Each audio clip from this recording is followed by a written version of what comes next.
Baik, Assalamualaikum warahmatullahi wabarakatuh. Om Swastiastu, Namo Buddhaya, salam kebajikan, salam sejahtera, salam dan bahagia, Bapak Ibu. Baik, Bapak Ibu sekalian, salam kenal. Saya dari Maluku Utara, Bapak Ibu ya. Kebetulan saya kemarin sudah memfasilitasi CGP Maluku Utara untuk 2 kabupaten kota, yaitu Kabupaten Kota Ternate dan Kabupaten Kota Morotai, Bapak Ibu.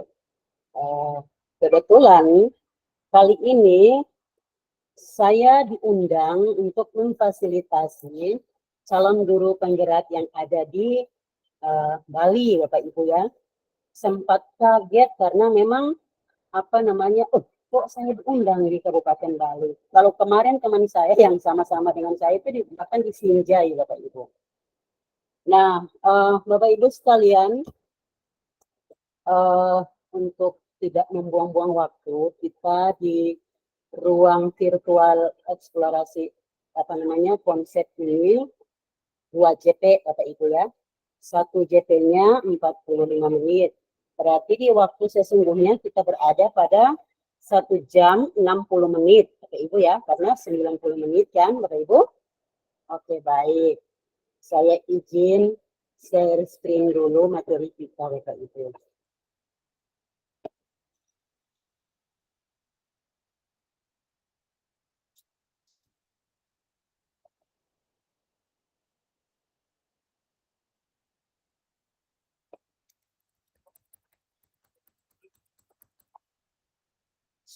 Sudah kelihatan Bapak Ibu?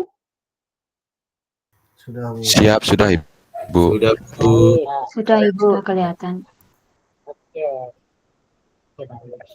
Nah, Bapak Ibu, kita di eksplorasi konsep modul 1.1 ini, hari ini di 24 Juni, yang kemarin Bapak Ibu sudah berselancar pada mulai dari diri, kemudian eksplorasi konsep mandiri, Bapak Ibu ya. Nah, hari ini kita berada pada eksplorasi konsep diskusi.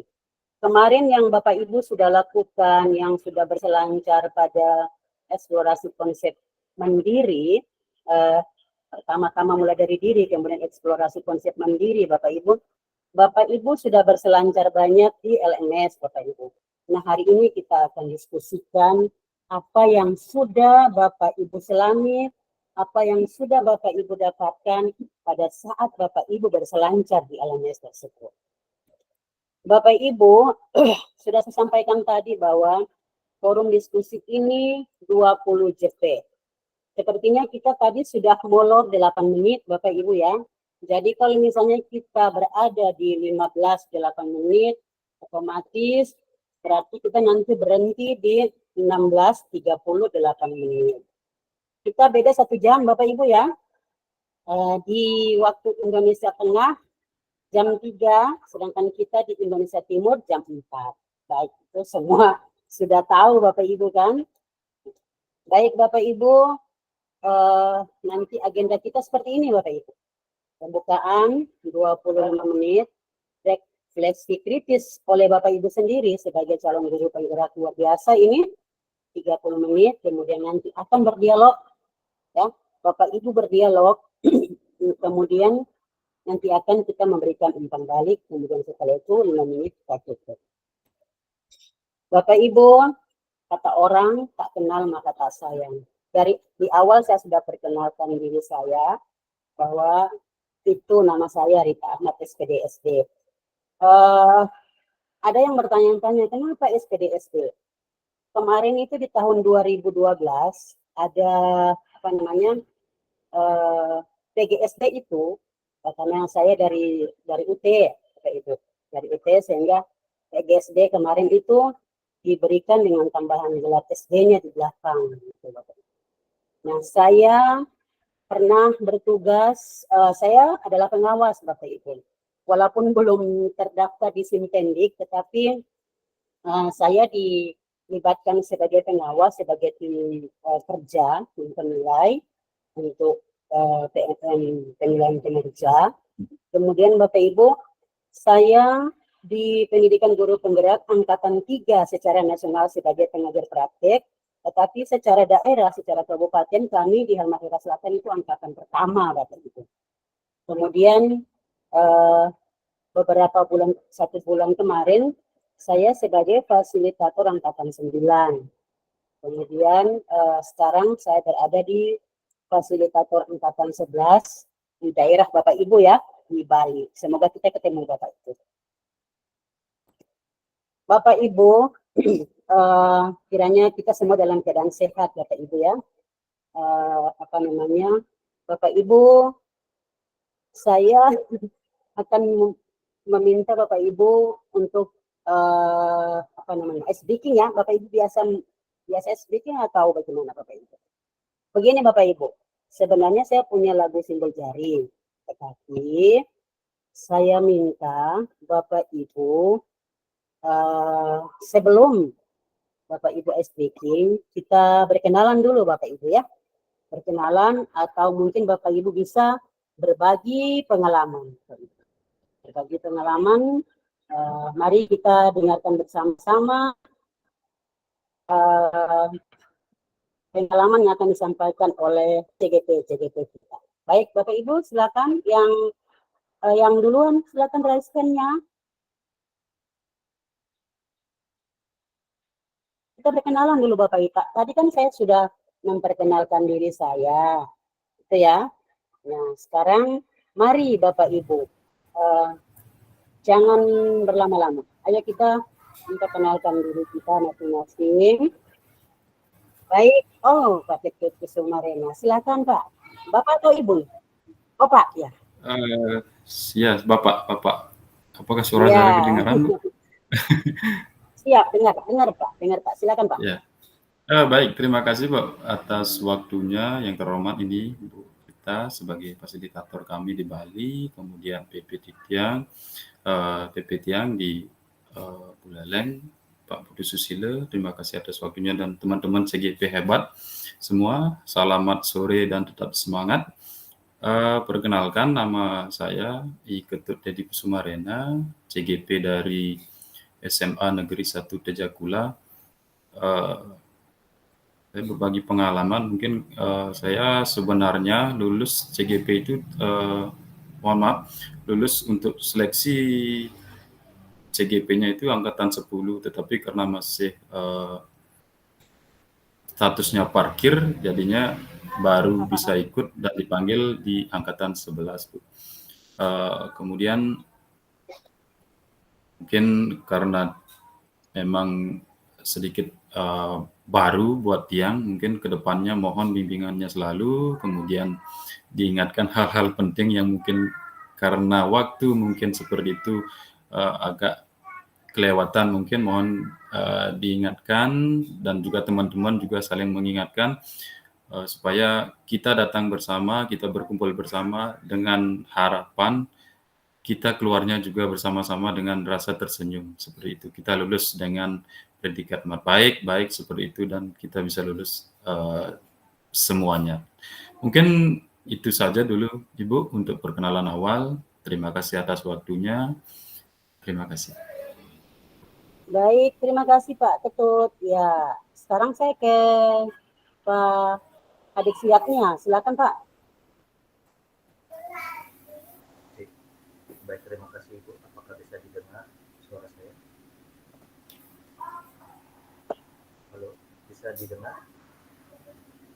Suaranya kurang kedengaran Pak. Diperbesar sedikit suaranya.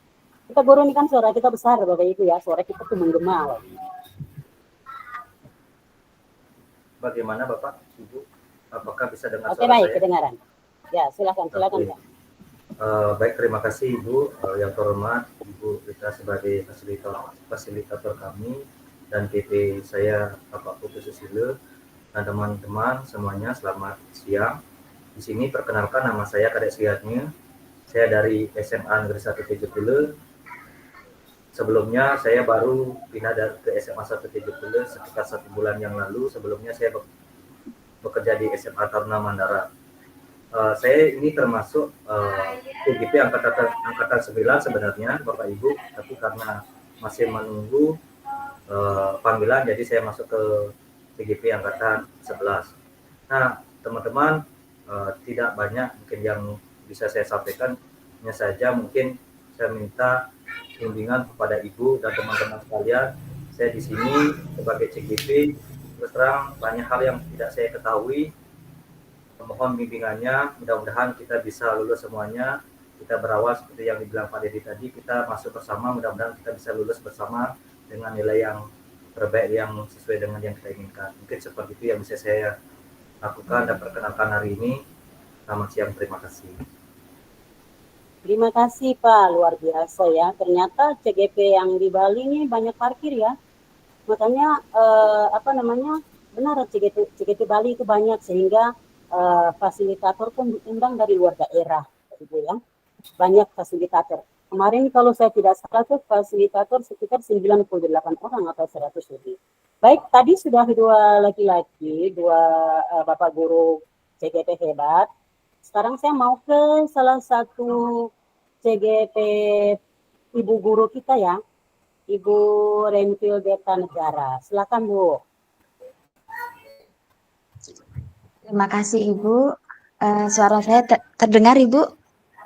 Jelas Bu, jelas. Terima kasih.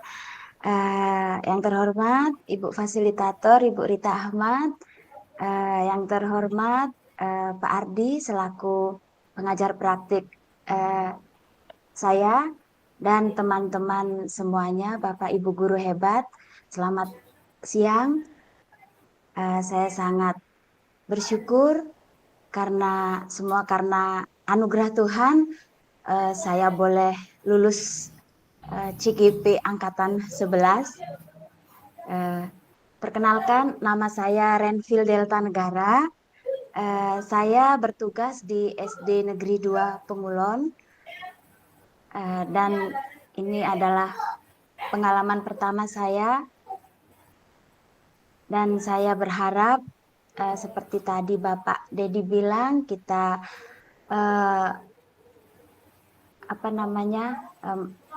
belajar di CGP angkatan 11 bersama-sama, kita pun keluar kalau bisa juga bersama-sama. Jadi lulus paling tidak dengan predikat baik seperti itu, Ibu. Mungkin itu saja dari saya, perkenalan dari saya. Terima kasih, selamat siang Ibu. Selamat siang. Untuk satu lagi, Ibu Guru siapa? Devi Novi Andrea. Ibu Devi. Selamat siang. Assalamualaikum Ibu Devi warahmatullahi ya. wabarakatuh. Saya cowok Bu. Oh ini Bapak ya. Saya baik. Nanti iya Pak, karena begini. Di Maluku Utara kalau nama-nama begitu kita tahu perempuan Pak. Desi ya. Di sini ada Ibu Desi ya. Ada Bu Desi. Baik Pak, silakan Pak Devi Novi Andrian. Silakan Pak. Ya, terima kasih atas waktunya. Yang terhormat Ibu Fasilitator kita Bu Rita Ahmad dan Bapak Ardi Bayu sebagai PP kami. Perkenalkan, nama saya Devi Novi Andrian. Saya mengajar di SD Negeri 5 Pemutaran. Saya sebenarnya masuk ke angkatan 11 ini, saya sudah 2 kali gagal Bu mengikuti CGP angkatan 9. Sudah mengikuti sampai tes wawancara, gagal. Yang kedua angkatan 10 itu lupa mengirim berkas. Ya mungkin Allah berkehendak lain, di angkatan 11 saya lulus untuk langsung mengikuti CGP angkatan 11 ini. Ya teman-teman juga ya mohon bantuannya karena sama-sama baru merasakan pertama mengikuti pendidikan guru penggerak ini. Semoga kita lulus bersama-sama juga. Itu saja Bu. Terima kasih atas waktunya. Baik, terima kasih Pak, luar biasa. Berarti ini murni dari angkatan 11 ya, bukan karena parkir Bapak Ibu ya. Oke, baik. Luar biasa Pak. Ya, memang Bapak sangat gigih ya dalam mempertahankan, dan Bapak mau maju sehingga apapun yang terjadi, tidak lulus beberapa kali, Bapak tetap maju. Luar biasa Pak Devi ya.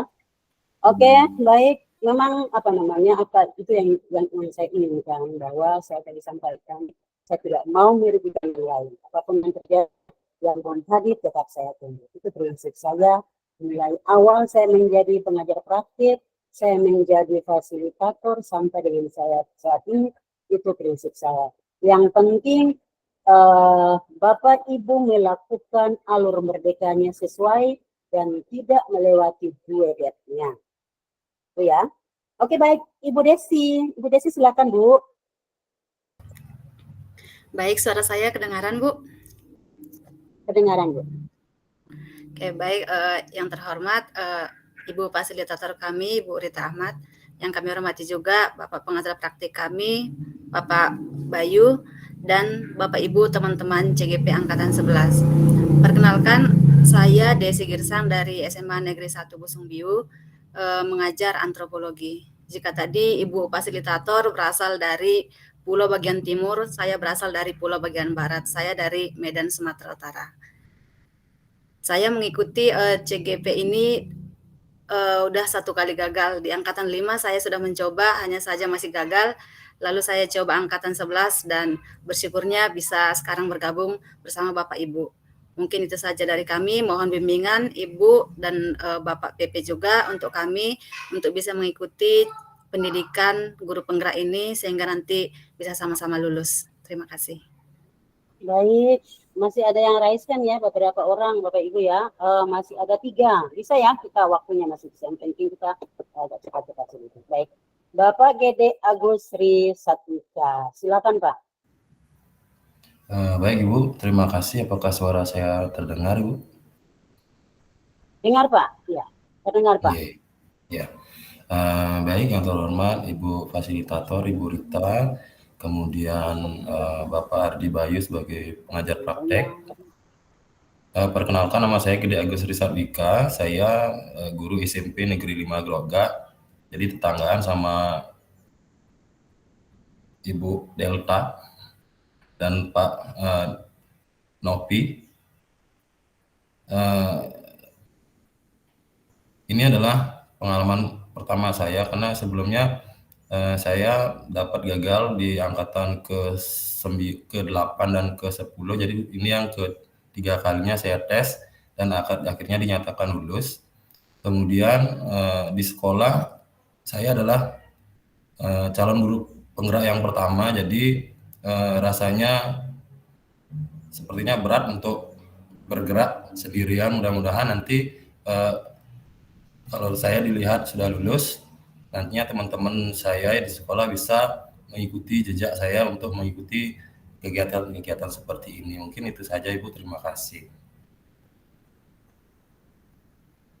Ya, baik. Terima kasih Pak, luar biasa. Berarti sudah bisa saya pastikan bahwa Bapak akan menjadi inspirator untuk guru-guru Bapak. Oke. Nah, Bapak Made Ari Purwadi. Imade Ari Purwadi. Ya, silakan Pak. Baik, terima kasih. Apakah suara saya terdengar dengan jelas, Bu? Terdengar, Pak. Oke. Jadi, selamat sore, Bapak Ibu. Terima kasih atas kesempatannya. Yang terhormat, Ibu Fasilitator, Pak Ardi, selaku pipi saya, Pak Susile, juga kemudian Bapak Ibu, calon guru penggerak, Angkatan 11, Kabupaten Buleleng. Jadi, perkenalkan, nama saya Imade Ari Purwadi. Saya dari SMP Negeri 3 Banjar. Saya mungkin paling kecil di sini, Bu, karena saya baru bisa mendaftar di angkatan 11 ini karena masa kerja saya baru 5 tahun gitu. Jadi pada Bapak Ibu semua yang di sini, terutama Bapak Ibu fasilitator, Bapak pengajar praktik dan teman-teman, mohon bimbingannya. Mungkin saya yang paling remaja, jadi mungkin masih sedikit pengalaman. Kemudian saya masih perlu belajar banyak dari Bapak Ibu. Semoga kita bisa saling berbagi dan sharing. Terima kasih demikian Bu, terima kasih atas waktunya. Iya, terima kasih Pak Imade Ari Purwadi ya. Biasanya itu yang muda-muda itu yang orang bilang yang bersemangat ya. Kita yang sudah tua-tua ini yang selalu akan memberikan dorongan. Dan saya bangga sekali Pak, saya bangga sekali bahwa Bapak mau berusaha walaupun baru 5 tahun dan alhamdulillah Bapak lulus. Kebanyakan guru-guru di sini di daerah saya yang sudah 5 tahun bahkan 6 tahun lulus, mereka mengikuti tes bahkan berulang-ulang kuliah dan tidak lolos. Ya, Bapak sudah diberikan anugerah oleh Tuhan dan Bapak silahkan menjalani ini dengan ikhlas agar supaya apa yang disampaikan oleh teman-teman tadi bahwa kita bersama-sama beberapa orang di angkatan 11 ini nanti akan lulus bersama-sama. Oke, baik. Bapak calon guru penggerak hebat kita yang muda ini adalah, anggaplah kita punya bungsu ini ya. Bungsu kita ini Imade Ari Purwadi ini. Ya, oke, baik. Kita beralih ke Pak Gede Raharja Dengin. Silakan Pak. Om Swastiastu, Assalamualaikum Ibu. Perkenalkan, nama saya Gede Raharja Dengin. Saya dari Buleleng, sekolah saya di SMK Negeri 1 Tejepula. Mohon bimbingannya nanti Ibu dan Bapak PP Tiang, Pak Putu Susile, agar kita bisa mencapai tujuan bersama. Maju bersama, sukses semua. Terima kasih. Ya. Maju bersama, sukses semua. Oke, baik. Yang terakhir kayaknya ini ya, Bapak CBP kita hebat yang satu ini, Adik Edi Sukrawan. Silakan Pak. Baik, terima kasih Ibu. Suaranya terdengar Bu? Jelas sekali Pak. Oh iya. Terima kasih yang terhormat Ibu Rita sebagai fasilitator dan Bapak Ibu PP yang sudah mendampingi kami selama beberapa hari. Perkenalkan, nama saya Kak Edi Sukrawan, asal sekolah SD Negeri 4 Pemalang.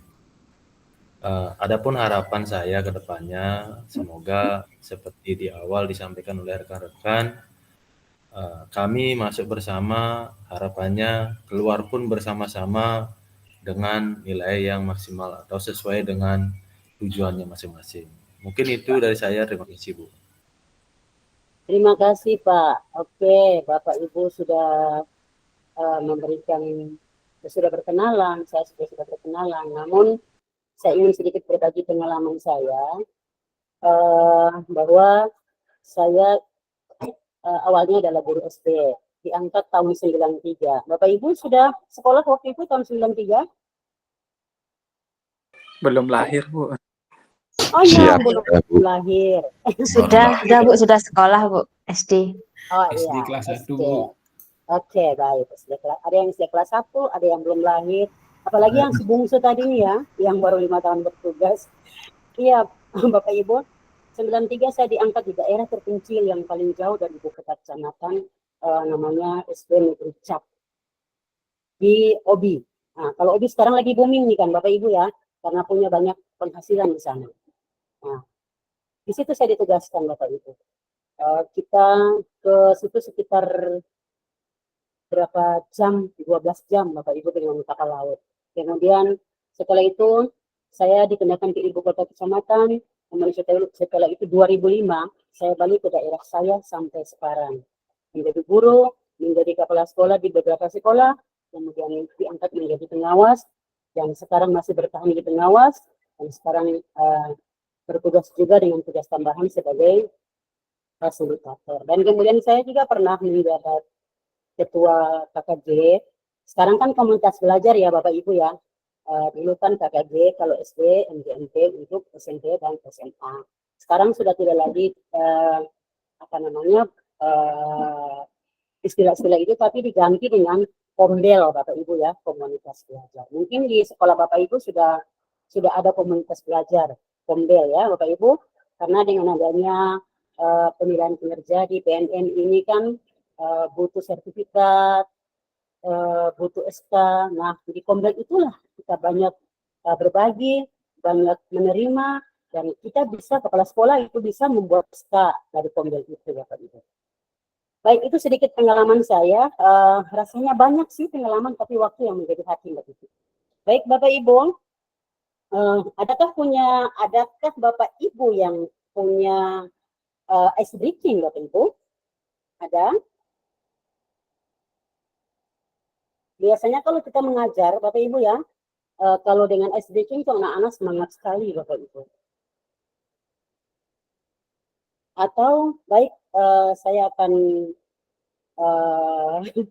bukan mengajarkan, tetapi kita sama-sama menyanyikan lagu Simbol Jari. Sudah pernah dengar lagu Simbol Jari, Bapak Ibu? Saya bagikan lagu ya.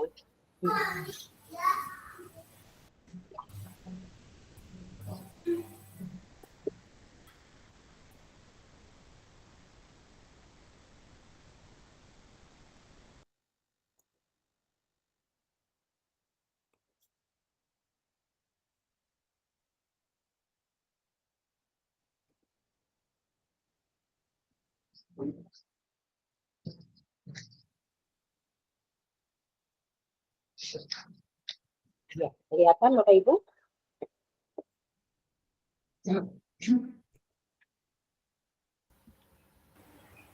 Itu sudah kelihatan Bapak Ibu? Jelasnya belum, Bu. Kelihatan, Bu. Jelas, Bu. Sudah, Bu. Jelas, Bu, jelas. Jelas, Pak. Lagunya begini. Kalau hati kan biasanya begini ya. Ini ya. Dua jari seperti ini, kayak anak muda sekarang kalau lagi selfie kan begini ya, Bapak Ibu. Nah, itu adalah jari simbol damai, Bapak Ibu. Kemudian oke. Ya, ini oke. Kemudian jari kelingking biasa simbolnya ya, Bapak Ibu ya. Lihat, Bapak Ibu lihat jari saya seperti ini, Bapak Ibu. Ini ya. Kemudian jempol atas, jempol bawah, ya, jari tengah, dan jari menyilang, Bapak Ibu. Bisa kelihatan, Bapak Ibu? Simbol cinta ini, gerakannya ya, Bapak Ibu ya, gerakannya ya, simbol cinta.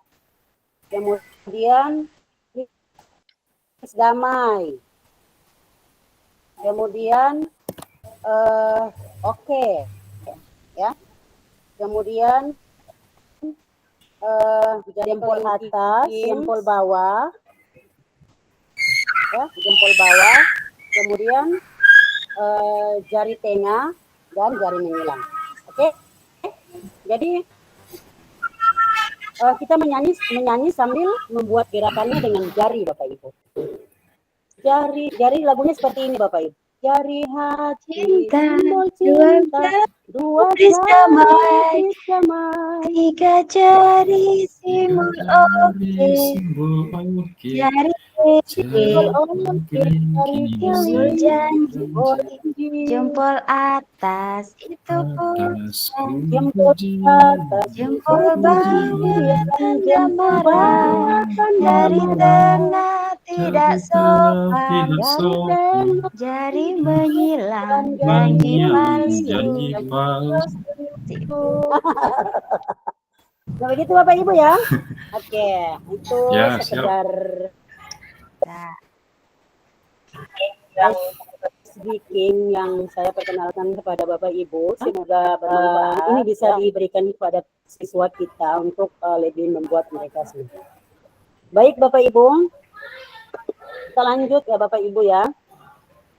Nah, kita sudah berkenalan, kemudian sudah menyanyikan lagu simbol jari, kemudian sudah berbagi pengalaman.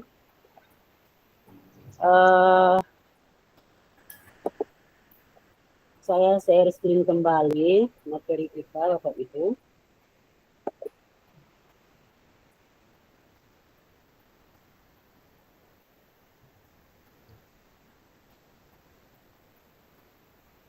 Iya. Nah, Bapak Ibu, kita sudah lakukan hal-hal ini tadi Bapak Ibu ya. Nah, sekarang Bapak Ibu, tujuan pembelajaran kita adalah Bapak Ibu mampu memberikan perspektif reflektif kritis tentang pemikiran filosofi pendidikan Ki Hajar Dewantara dalam forum diskusi ini, Bapak Ibu. Jadi Bapak Ibu nanti saling berdiskusi ya Bapak Ibu ya, karena Bapak Ibu sudah melalui dua alur, yaitu alur mulai dari diri dan alur eksplorasi konsep. Eksplorasi konsep mandiri. Sekarangnya diskusinya Bapak Ibu. Nah, Bapak Ibu, skenario kita, pembukaan tadi sudah kita lalui 25 menit lebih kurang, kemudian nanti akan Bapak Ibu refleksi, berdiskusi, berdialog, 30 menit tentang refleksi kritis, kemudian nanti Bapak Ibu akan berdiskusi dan berdialog serta bertanya jawab itu 20 menit Bapak Ibu. Nanti akan kita berikan umpan balik dan kita tutup kegiatan. Baik Bapak Ibu, sebelum kita mulai kegiatan ini lebih lanjut, kita punya beberapa kesepakatan belajar Bapak Ibu ya. Yang pertama, seluruh peserta memiliki kesempatan untuk berpendapat. Kemudian berpikiran terbuka dan saling menghormati. Jika ada satu peserta berbicara, maka peserta yang lain mendengarkan, gitu ya. Kemudian berpendapat setelah dipersilahkan. Setelah itu Bapak Ibu yang kelima, berpartisipasi penuh, dan yang keenam, mengikuti sesi kelas dengan perasaan yang gembira. Jangan karena perasaan terpaksa Bapak Ibu ya. Baik Bapak Ibu, ini kesepakatan kelas kita yang lain Bapak Ibu bahwa ini tidak boleh merekam selain fasilitator yang bisa merekam. Kemudian saat yang lain berbicara ya, yang tidak berbicara mematikan mikrofonnya. Kemudian nanti akan Bapak Ibu apabila jaringan memungkinkan, Bapak Ibu silakan menyalakan kameranya. Angkat tangan sebelum berbicara. Kalau tidak sempat berbicara karena satu dan lain hal, waktu dan sebagainya, boleh melalui chat room, ya, dan catatan. Kemudian kita tepat waktu. Ada pertanyaan Bapak Ibu tentang kesepakatan kita atau ada yang mau menambahkan? Atau pas? Pas, Bu. Pas, Bu, pas. Oke, baik, pas. Kita lanjut ya Bapak Ibu ya. Nah, Bapak Ibu, silakan Bapak Ibu membuat refleksi kritis ya tentang pemikiran Ki Hajar Dewantara dengan 3 semboyan, kemudian budi pekerti dan menuntun kodrat alam dan kodrat zaman dengan menggunakan Jamboard Bapak Ibu. Nah, Bapak Ibu saya akan share link Jamboardnya di chat room ya Bapak Ibu ya.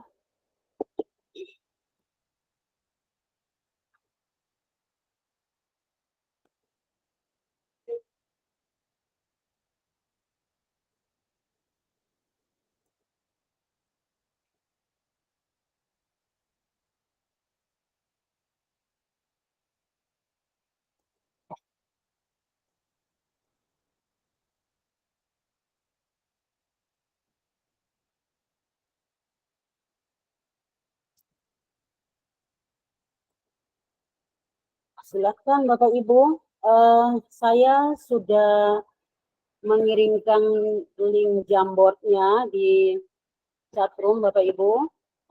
Saya akan masuk lagi dengan membagikan Jamboard di layar Bapak Ibu. Oke, silakan Bapak Ibu. Silakan Bapak Ibu membuat refleksi refleksi kritis tentang pemikiran Ki Hajar Dewantara dengan 3 semboyan, budi pekerti, dan menuntun kodrat alam dan kodrat zaman. Silakan Bapak Ibu. Sambil saya memantau dari sini Bapak Ibu.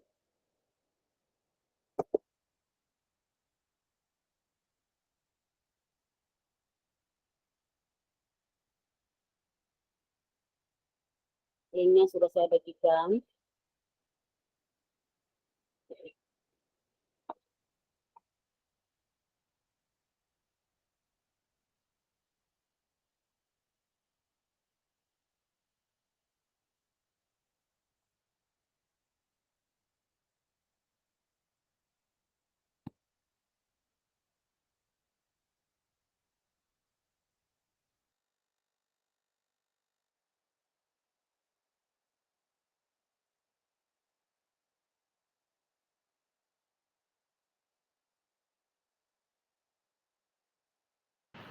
eh, informasikan masuk dengan terlebih dahulu awalnya itu menulis nama dulu Bapak Ibu.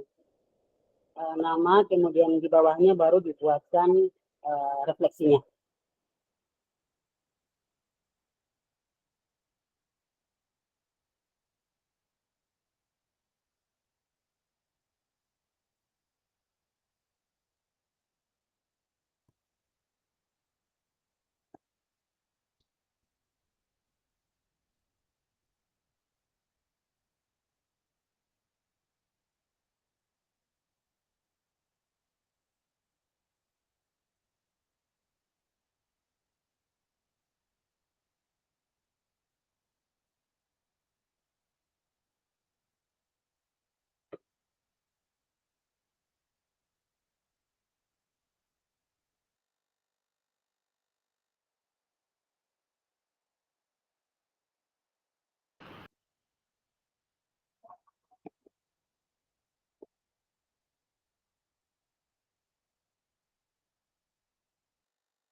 Iya, itu sudah ada nama-nama, di bawah nama itu adalah refleksi yang Bapak Ibu lakukan.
Ya, sudah terlihat Bapak Gede Raharja Dangin refleksinya. Diperbaiki Pak. Luar biasa semua nih. Yang buat saja sudah mengerti Bapak Ibu ya.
Bapak Ibu, saya lihat Pak Purwadi, untuk tidak membuang-buang waktu ya, karena ini saya lihat ada yang sudah selesai. Walaupun tidak begitu lengkap, tetapi kelihatan di sini. Silakan Pak Made Adi Purwadi. Pak Made Adi Purwadi, silakan bacakan apa yang ada di Jamboard Bapak. Silakan Pak.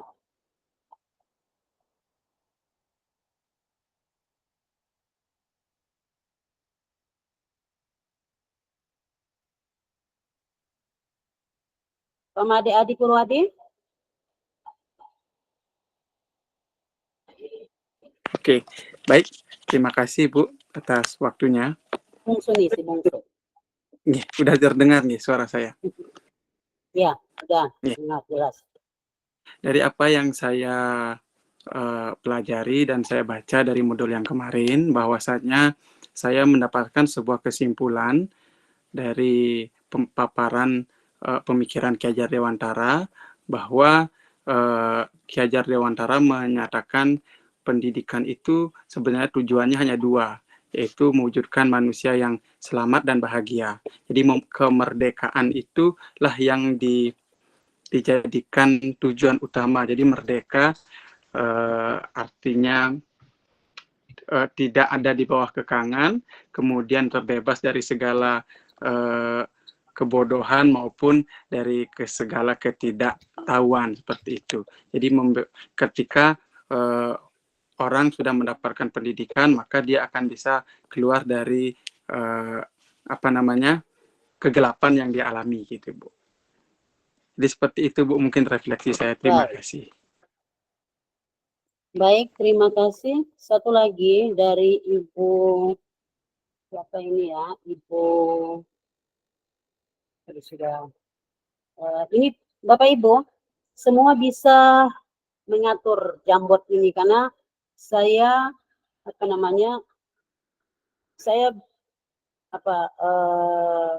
membuat Ibu dan Bapak CGP semua menjadi editor Bapak Ibu. Jadi bisa diatur oleh Bapak Ibu. Tinggal Bapak Ibu komitmen siapa yang mau menjadi editor untuk mengatur ini layar Bapak Ibu. Baik, ada yang raise hand tadi Bapak Ibu? Yang raise hand tadi, adik suyatnya silakan Pak. Baik, terima kasih Ibu. Apakah bisa didengar suara saya? Halo? Halo Ibu, bisa didengar suara saya? Iya, dengar Pak, dengar Pak. Baik, terima kasih Ibu. Saya melakukan refleksi kritis sedikit tentang apa yang kemarin sudah saya buat. Nah, sudah saya baca atas 3 pemikiran Ki Hajar Dewantara, yang dalamnya juga disematkan tentang bagaimana sebagai peserta didik itu dengan adanya kodrat alam dan kodrat zaman, maka kita sebagai guru itu sepantasnya adalah sebagai among atau penuntun dan penasihat kepada peserta didik. Tujuannya apa? Tujuannya agar peserta didik itu bisa nyaman dan menyenangkan ketika mengikuti pembelajaran. Karena sejatinya dalam pendidikan yang diajarkan oleh Ki Hajar Dewantara itu, pendidikan itu adalah sesuatu yang mutlak dan hakiki yang didapatkan oleh masing-masing orang dan tidak ada tekanan dari siapapun. Jadi mereka itu bebas untuk berbicara, bebas untuk mendapatkan pendidikan dan merdeka dari dalam dirinya. Jadi mereka bebas mengekspresikan apa yang mereka inginkan, seperti itu. Terima kasih. Baik, terima kasih Pak Kadek Suyatna. Iya Bapak, karena Bapak dan Ibu sudah berselancar di LMS ya, sudah mengutak-atik LMS, sudah mempelajari modul, maka refleksi kali ini saya berharap yang benar-benar paham Bapak Ibu. Ada Pak Gedera Harja, silakan Pak. Baik, terima kasih kesempatannya Ibu. Izin menyampaikan refleksi kritis dari Ki Hajar Dewantara. Jadi setelah kemarin Tiang baca dan juga pahami bahwa Ki Hajar Dewantara menyampaikan siswa itu adalah seseorang yang memiliki kodrat alami untuk belajar dan berkembang. Dan juga guru itu adalah sebagai seorang penuntun. Jadi seperti itu, Bu. Nah, dalam hal ini kita sebagai pendidik, sebagai guru, hendaknya tidak hanya memberikan pelajaran atau pengetahuan saja, namun juga kita harus memastikan bahwa dalam setiap proses pembelajaran, anak-anak itu dibekali dengan nilai-nilai luhur dan budaya. Seperti yang kita tahu sekarang, hampir sering kita temui bahwa nilai-nilai dari kebudayaan kita itu semakin lama semakin terkikis oleh zaman. Jadi untuk memastikan bahwa kodrat alami dari siswa itu berkembang dengan baik, jadi kita harus menuntun siswa tersebut agar tidak hilang nilai-nilai dan luhur budayanya. Itu saja mungkin yang saya sampaikan, Bu. Terima kasih. Terima kasih Pak Gede. Di sana saya lihat ada Pak Ketut Dedi Kesuma, silakan Pak Ketut. Karena di sini ini kelihatannya saya tidak bisa membaca satu persatu karena tumpang tindih ini Jamboard yang saya bagikan ini. Baik.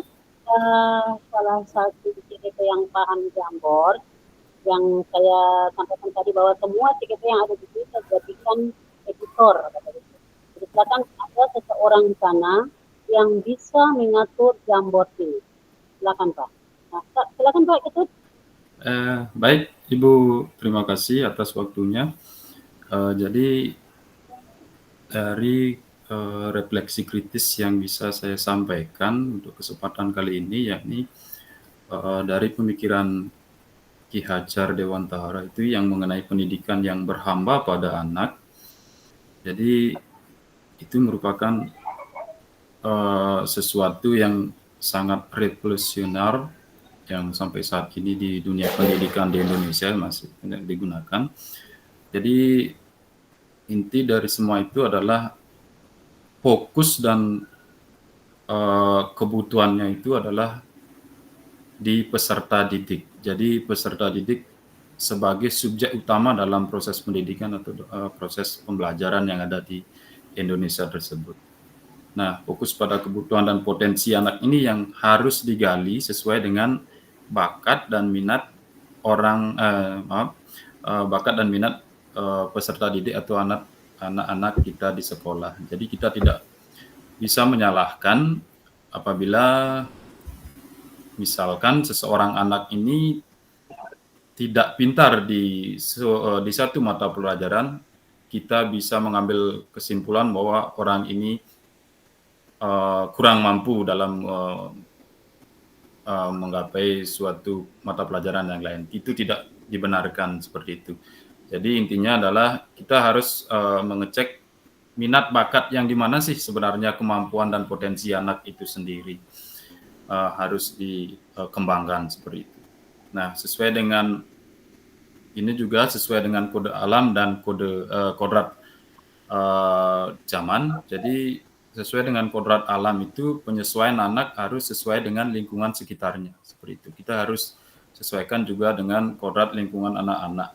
Cara beradaptasi dan cara penyampaian sesuai dengan lingkungan sekitarnya seperti itu. Kemudian untuk kodrat zaman itu sudah barang tentu anak-anak kita yang dulu itu sudah sangat jauh dengan apabila kita di zaman sekarang, yaitu zaman teknologinya seperti itu. Jadi sesuai dengan kodrat zamannya kita juga harus memperkenalkan anak-anak itu bagaimana sih pembelajaran yang seperti yang di zaman sekarang, yaitu di zaman teknologi. Seperti itu. Kita harus menyesuaikan sebagai pendidik dan pembelajar, jadi harus menyesuaikan juga dengan teknologi terkini.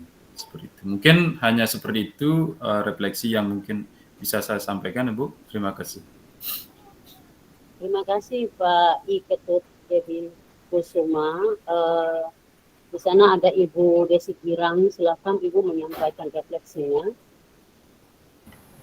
Oke, baik, terima kasih untuk kesempatan yang diberikan.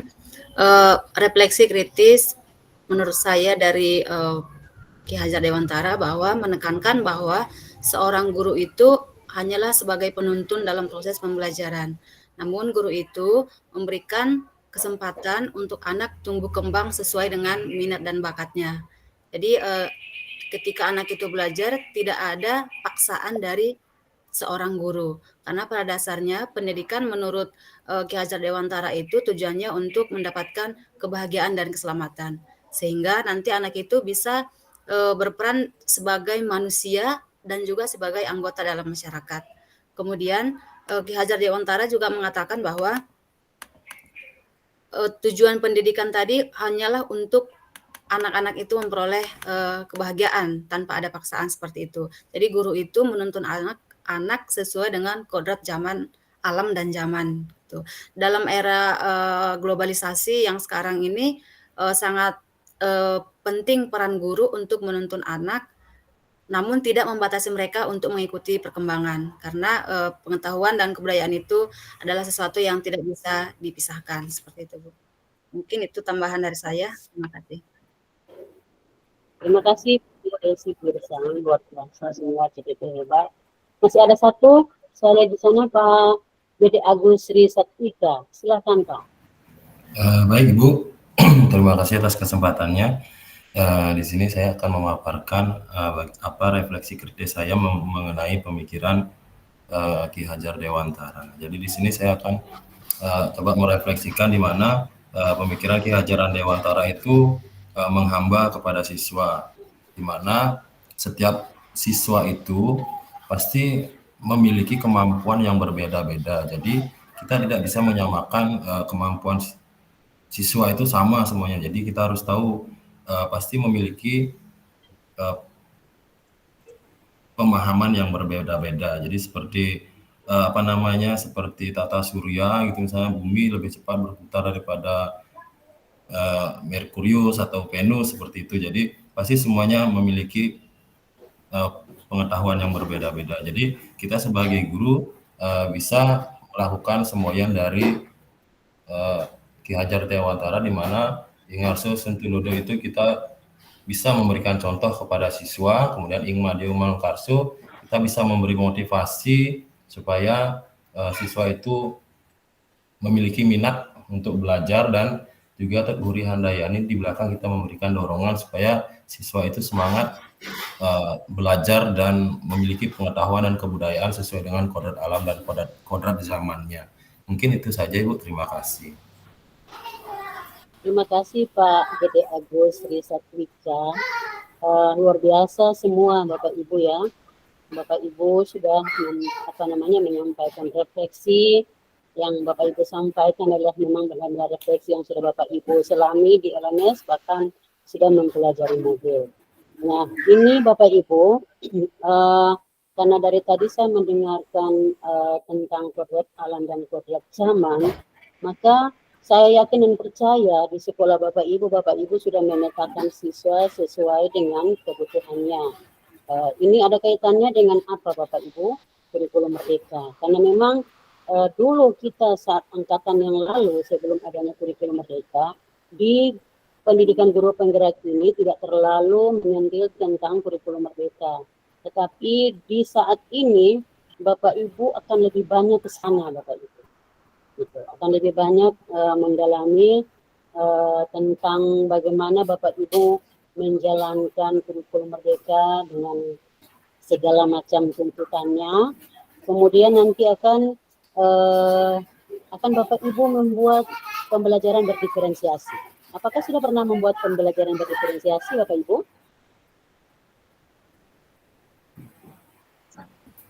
Siap sudah Bu.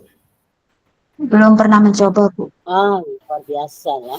Luar biasa. Berarti Bapak Ibu nanti sudah bagaimana Pak Agus? Pak Dede Agus? Izin Bu, kebetulan saya mengajar di kelas 3 SMP. Jadi untuk pembelajaran berdiferensiasi, jadi di kurikulum Merdeka itu yang belum 100% mengerti gitu, karena dia mengajar di kelas 9 masih menggunakan kurikulum 2013 seperti itu Ibu. Iya benar. Benar Bapak Ibu, karena di kelas 9 ya, kelas 9 belum belum dengan kurikulum Merdeka, dengan kurikulum 2013.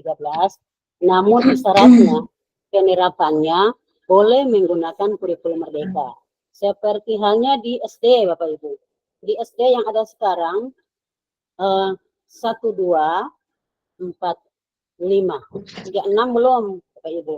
Sehingga disyaratkan bahwa boleh walaupun kelas-kelas yang masih menggunakan kurikulum 2013, namun penerapannya, proses pembelajarannya boleh menggunakan kurikulum merdeka.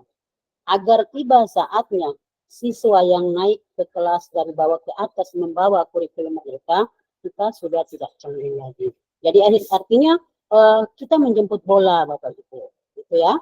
Oke, baik, tetap harus semangat dan tidak boleh pesimis Bapak Ibu. Kalau kita pesimis, kita sudah kalah sebelum berperang. Baik, saya pikir Jamboardnya sudah saya screenshot. Oke. Nah, Bapak Ibu, terima kasih atas segala refleksi yang telah disampaikan. Saya akan bagikan layar yang tadi dulu Bapak Ibu ya.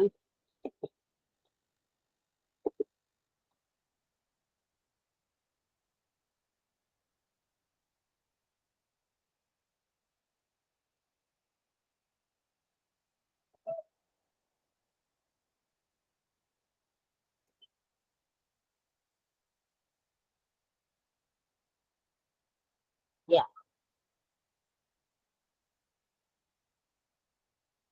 Kelihatan ya Bapak Ibu ya. Ini sudah kita lalui Bapak Ibu. Nah, sekarang Bapak Ibu dengan pertanyaan pemantik ini, Bapak Ibu silakan Bapak Ibu menjawab apa makna kata menuntun Bapak Ibu. Kemudian bagaimana kata menuntun Bapak Ibu maknai dalam konteks sosial budaya di daerah Bapak Ibu. Apa yang dapat Bapak Ibu lakukan untuk mewujudkan pendidikan anak yang relevan dengan konteks sosial budaya di daerah Bapak Ibu. Kemudian mengapa pendidikan atau pendidikan anak itu perlu mempertimbangkan kodrat alam dan kodrat. Apa relevansinya pemikiran Ki Hajar Dewantara? Pendidikan yang tadi disampaikan oleh kalau Dede Agus berhambat.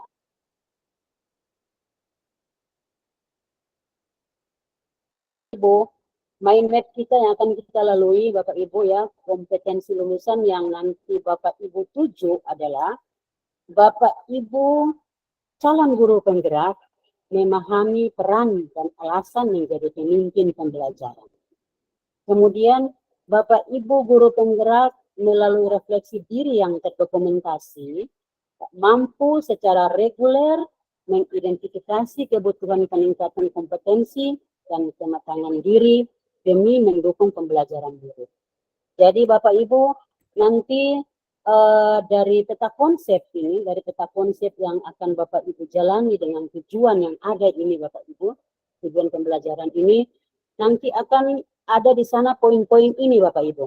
Ada potret pendidikan Indonesia sejak zaman kolonial yang sudah Bapak Ibu selami di LMS, kemudian Bapak Ibu sudah pelajari videonya, Bapak Ibu sudah membuat video berdurasi berapa menit itu yang sudah diupload di LMS Bapak Ibu. Kemudian ini ada kerangka pemikiran Ki Hajar Dewantara dan dasar-dasar pemikirannya. Nah, ini poin-poin mind map yang Bapak Ibu lalui nanti Bapak Ibu. Nah, Bapak Ibu, sekarang Bapak Ibu silakan berdialog dan bertanya jawab dengan apa yang sudah saya sampaikan tadi tentang ini Bapak Ibu, pertanyaan kemantiknya. Silakan Bapak Ibu, dialognya saya akan pantau dari sini. Silakan Bapak Ibu saling berdialog mengkonfirmasi perspektif CGP dalam memaknai dan menghayati pemikiran Ki Hajar Dewantara dan saling bertanya dan mengkonfirmasi perspektif rekan CGP lain Bapak Ibu dengan mengacu pada ini Bapak Ibu, mengacu pada pertanyaan pemantik. Silakan Bapak Ibu, misalnya nih dari Bapak Ibu yang mau bertanya atau mau memberikan ulasan atau memberikan ya sedikit ulasan, kemudian nanti akan ada pertanyaan atau akan ditanggapi oleh calon guru penggerak yang lain. Kemudian kita saling mengisi, saling menerima. Nanti setelah itu baru kemudian kita memberikan umpan balik. Silakan Bapak Ibu. Ada yang mau duluan?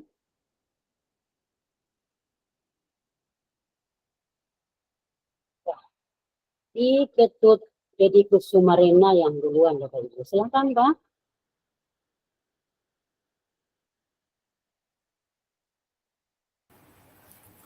Baik, terima kasih Bu atas waktunya.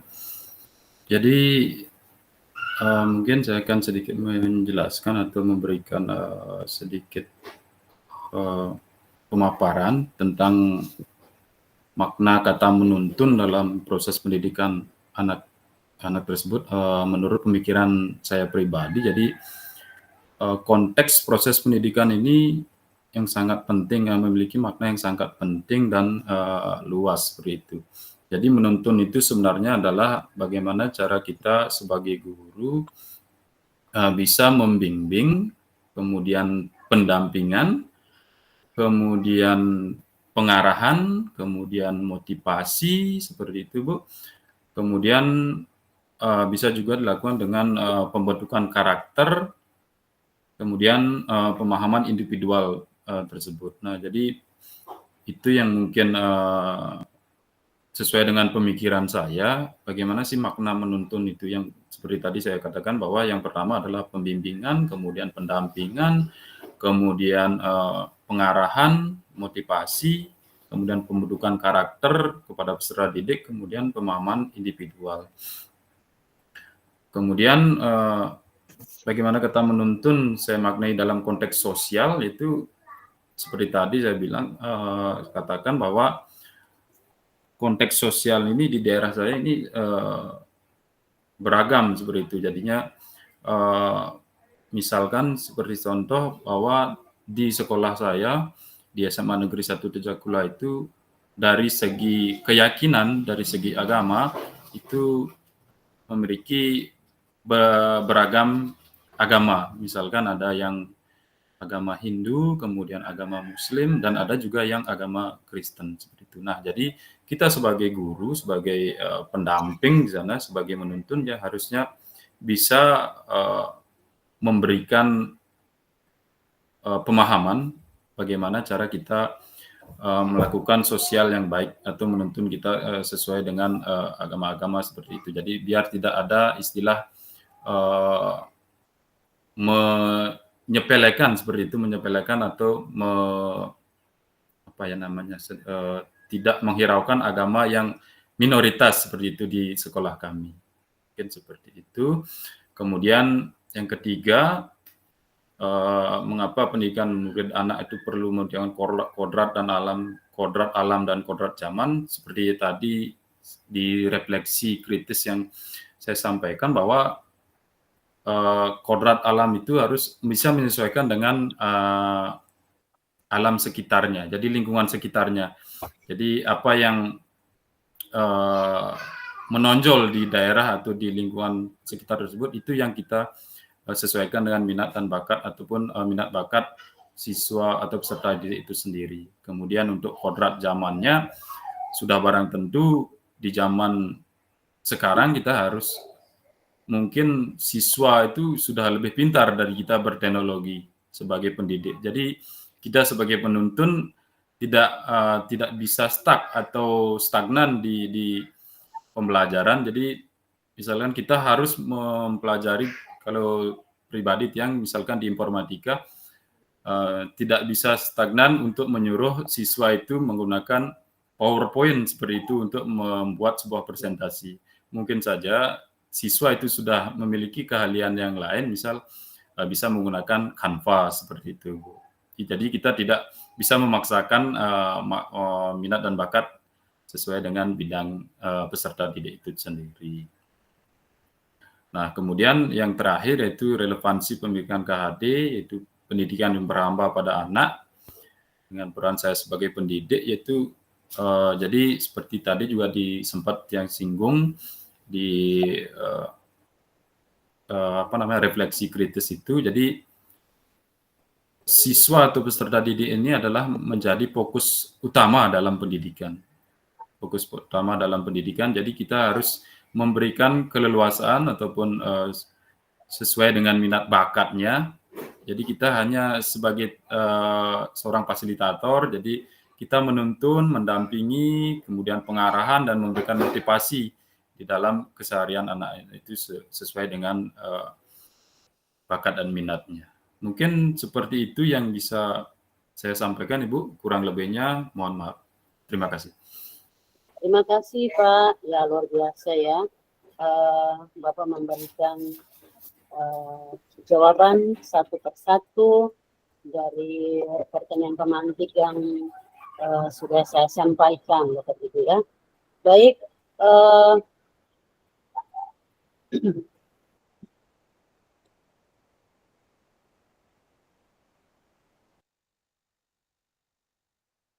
halo, dengar suara saya Bapak Ibu? Dengar Bu, dengar Bu. Bapak Ibu? Dengar. Iya, iya Pak. Luar biasa ini. Silakan yang berikutnya, di sana ada Pak. Oh, Ibu dulu ya, Ibu Desi Girsang. Silakan Bu. Suara saya sudah kedengaran, Bu? Dengar Bu, dengar. Oke, baik. Terima kasih untuk menambahkan apa itu makna menuntun. Menurut saya tuh menuntun itu kita sebagai pendidik atau sebagai guru memberikan kebebasan kepada siswa untuk mengembangkan minat dan bakatnya. Jadi sebagai pendidik itu kita berperan sebagai pamong.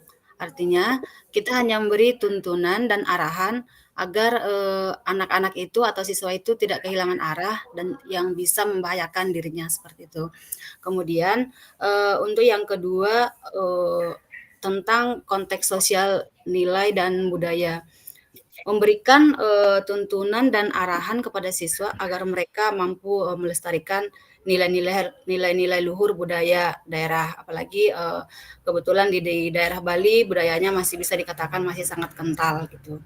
Misalnya kita memberikan kebebasan kepada anak untuk menggunakan berbagai media sosial untuk mereka gunakan sebagai media untuk mengeksplor atau mempublikasikan budaya-budaya yang ada pada mereka. Jadi kita tidak membatasi hanya dalam bentuk video yang akan diupload di YouTube, tidak. Jadi kita memberikan kebebasan apa saja yang mereka miliki media sosialnya, mereka bisa publikasikan di sana tentang nilai-nilai budaya mereka, dan itu berhubungan dengan konteks sosial mereka. Kemudian yang ketiga, pendidikan mempertimbangkan kodrat alam dan kodrat zaman. Karena perlu kita sadari bahwa pendidikan itu harus memperhatikan lingkungan murid, sehingga dengan kita memperhatikannya, kita bisa menyelaraskan dengan lingkungan dan masyarakat di sekitarnya. Dengan demikian, siswa akan mampu beradaptasi dengan masyarakat dan juga budayanya. Karena tadi pada prinsipnya bahwa pendidikan itu bertujuan nanti supaya anak-anak itu bisa menjadi manusia dan juga anggota masyarakat seperti itu. Kemudian dalam kodrat zaman diperlukan agar siswa mampu melakukan filterisasi atau menyaring budaya-budaya yang berasal dari luar. Apalagi di era sekarang, era globalisasi sangat mudah arus informasi. Jadi perlu di sana adanya filterisasi sehingga nilai-nilai kebudayaan yang dimiliki oleh bangsa Indonesia tidak hilang seperti itu. Kemudian yang keempat, relevansi pendidikan yang berhamba pada anak. Pendidikan itu harus berpusat pada anak yang menekankan pada minat, kebutuhan, dan kemampuan individu atau kemampuan setiap siswa. Sehingga dengan kita memahami karakteristik atau kebutuhan setiap siswa, maka kita bisa menggunakan model dan metode belajar yang dapat memenuhi kebutuhan siswa seperti itu. Kemudian selain itu juga kita bisa menggali motivasi untuk membangun lingkungan anak menjadi pembelajar yang selalu ingin menuntun anak-anak untuk bisa selalu adanya antusias untuk menggali informasi apa yang mereka suka dan apa yang mereka inginkan seperti itu. Mungkin itu saja tambahan dari saya. Terima kasih, Bu.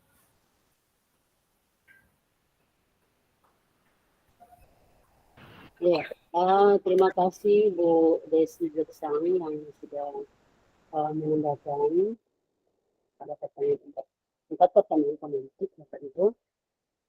Yang berikutnya silakan Bapak Devi Novi Andrian.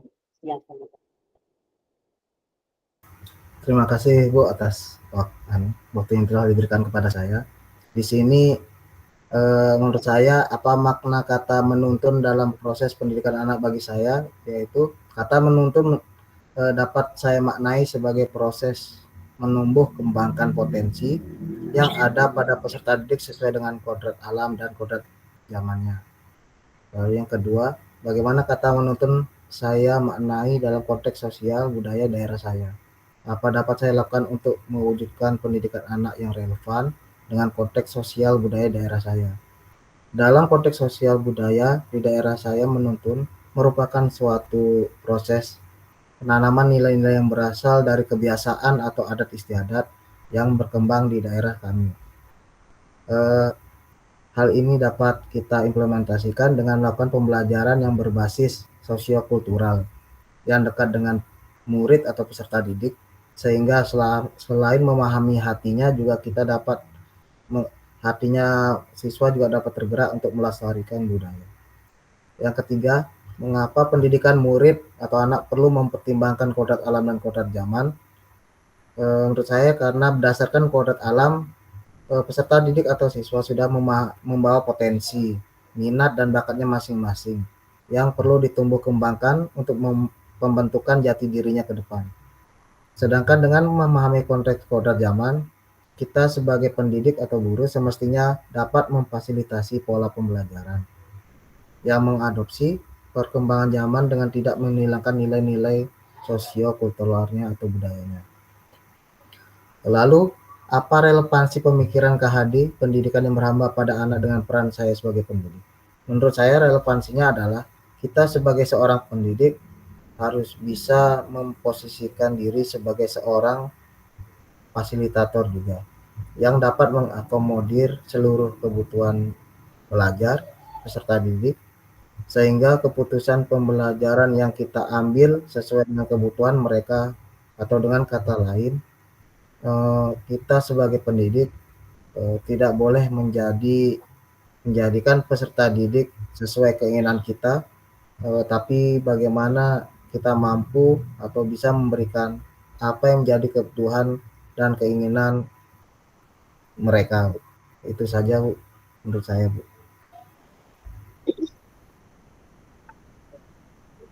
Terima kasih.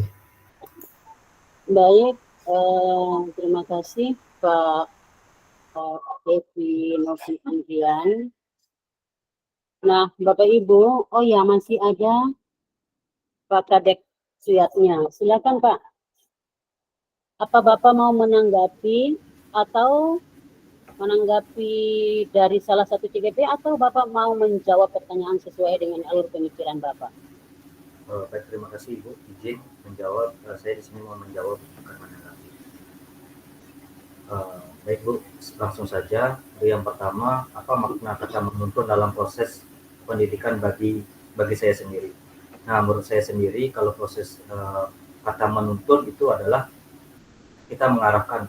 Jadi menuntun itu mengarahkan karena peserta didik itu ibaratnya adalah mereka ada kertas yang sudah terisi tapi warnanya mungkin masih kurang, jadi kita mengarahkan jadi yang sebelumnya kurang baik menjadi lebih baik seperti itu.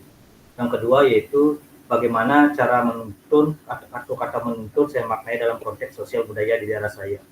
Menurut saya caranya itu adalah saya memaknai adalah dengan menjaga budaya-budaya yang ada di sekitarnya. Karena menurut saya budaya yang ada di setiap budaya itu pasti memiliki yang namanya nilai-nilai luhur, nilai-nilai etika yang bagus, jadi itu perlu dijaga. Dengan mereka menjaga dan melaksanakan budaya itu, maka mereka juga sudah melakukan yang namanya konsep dari atau filosofi dari Ki Hajar Dewantara seperti itu. Yang nomor 3, mengapa pendidikan murid anak perlu mempertimbangkan kodrat alam dan kodrat zaman? Pertama di kodrat alam. Nah di kodrat alam ini kenapa perlu mempertimbangkan? Kita sebagai guru harus lihat dulu gimana kodrat alamnya, gimana kita mengajar mereka dari mana seperti itu. Kalau saya sendiri memaknainya adalah ketika kita umpama mengajar di daerah yang umpama tidak ada air atau tidak ada kolam, kalau umpama kita sebagai guru olahraga, kita tidak mungkin mengajarkan mereka renang, tapi kita cari potensi yang ada di sana, mungkin kita ajak mereka lari dan sebagainya. Itu yang pertama. Yang kedua, di kodrat zaman, Bu, saya sebagai guru ekonomi di sini, kalau dulu mungkin kita ulangannya pakai paper base, tapi kalau zaman sekarang sudah semuanya menggunakan teknologi, jadi kita tinggal kasih link sama mereka ketika ulangan, mereka bisa mengerjakan segala sesuatunya lewat API. Jadi tidak menggunakan kertas lagi.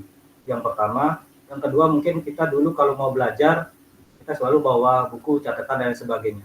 Tapi sekarang tidak.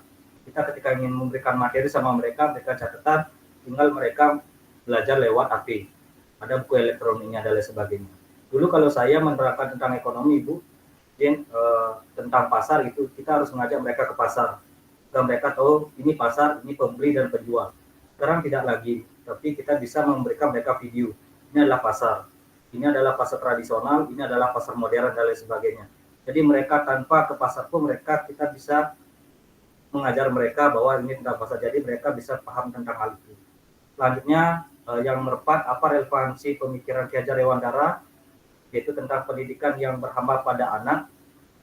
Nah, dan peran saya sebagai pendidik, menurut saya di sini pendidikan yang berhamba pada anak itu artinya adalah segala sesuatunya itu terfokus pada peserta didik. Jadi kita akan melihat di sana sebagai guru, kita harus bisa melihat potensi anak itu seperti apa. Apakah dia potensinya A, potensinya B. Jadi kitalah yang mengarahkan mereka mau kemana. Apakah mereka inginnya ke matematika, apakah mereka inginnya ke ekonomi, ke biologi, dan sebagainya. Kita yang tahu itu. Jadi kitalah yang maksudnya berhamba. Kita yang harus bisa melihat potensi itu. Mungkin itu yang bisa saya sampaikan. Terima kasih.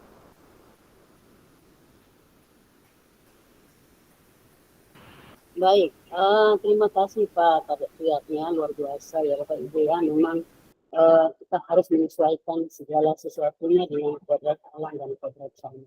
Itu tidak bisa kita pungkiri Bapak Ibu ya. Nah, saya salah seorang yang belum pernah berbicara saat ini Bapak Ibu. Adakah di situ Putu Anom Bapak atau Ibu?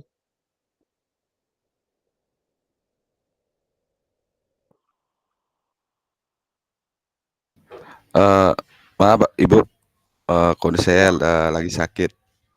Oh, Lagi gitu. sakit mata, Bu. Ya. Oh gitu. Oke. Jadi ada lagi yang belum berbicara, Bapak Putu ini.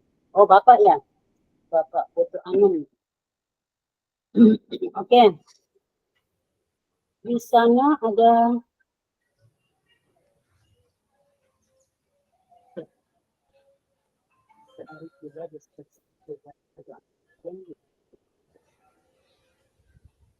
Oke, baik Bapak Ibu.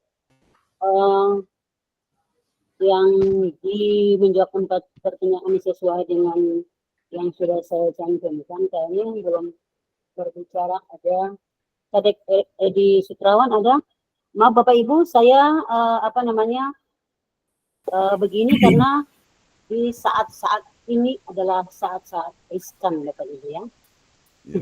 Kita